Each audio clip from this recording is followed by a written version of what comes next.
नालाय मुलिया नै बावसो दोनदों दोनग्रा गैया हेस अमानि मुलि जोब बेयो प्लास्टिकआवसो सोयै दोननांदों जायगायानो गैयालै बानायनो हायाखै न'खौनो उफाय गैया बिदिजों सोलिसाबगासिनो आरो फार्मखौ ना थेर थेर नेक्स्ट इयारनिफ्राय एसे गिदिर थानायसिगोन बैथिंबो बारायबाय ओरै बारायबाय ओरै बारायबावगोन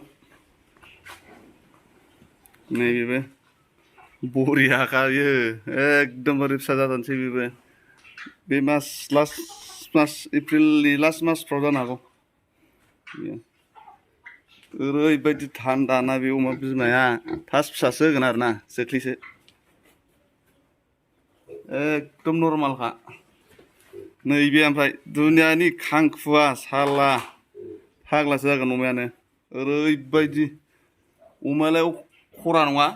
खिन्थु ओइ आदाराव नै ओमफ्राय अमा लाग्राफोर नोंथांमोना नै बे अमाखौ नायदे बे अमाया खिखौनो जाजोबो नै गावनि खिखौनो जायो फाग्लासो बे खिखौ जाजोब्बाय बियो आसरित अमा बियो नोंथांमोना जाना जायाथाय आंनो कमेन्टआव खिथाहरदो नोंथांमोना अमाया खि जाना जाया गावनि खिखौनो जायो आंनि अमाया ओमफ्राय नोंथांमोना जाना जाया खिथाहरबानो जाबाय कमेन्टआव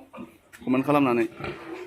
जायोना जाया नायलाय सेसनो नै खिखौनो जाजोबो आसरित बे अमाया बेबो प्रेगनेन्ट बैबो प्रेगनेन्ट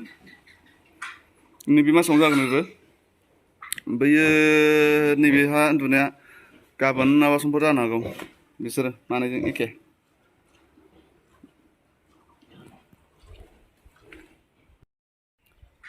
सोरनोबा जुदि अमा फिसा नांगौबा लांफैनो हागोन आरोखि बावहाय आंनाव नै एभेलेबेल दङ जुदि सोरनोबा नांगौबा लांफैनो हागोन फिसा दङ नैबिसोरबो माखासे फिसा जाहांजोब नैबो दं नै फिसा जाहाङा बेयो साननैसोनि उनाव जागोन बिसोर मानैया बिसोर जाग्रोबाय आरो जुदि नांगौबा लांफै नोंथांमोनहा अर्डार खालामहरनो हागोन बेनो आंना फारामा जुदि नांगौबा लांफैबानो जाबाय आरो नोंथांमोनहाबो फाराम जुदि बानायनो गोसोबा बानायनो हागोन आंनाव सोंहरनो हागोन मा खालामनांगौ मा नांगौ भेक्सिनखौ बबे टाइमाव होनांगौ गासिखौबो खिथाजोबनो हायो आरो ना लांफैबानो जाबाय नोंसोरो नोंथांमोनहा नांगौबा आंनिफ्राय लांफैबानो जागोन गासिबोखौ आं खिथाजोबगोन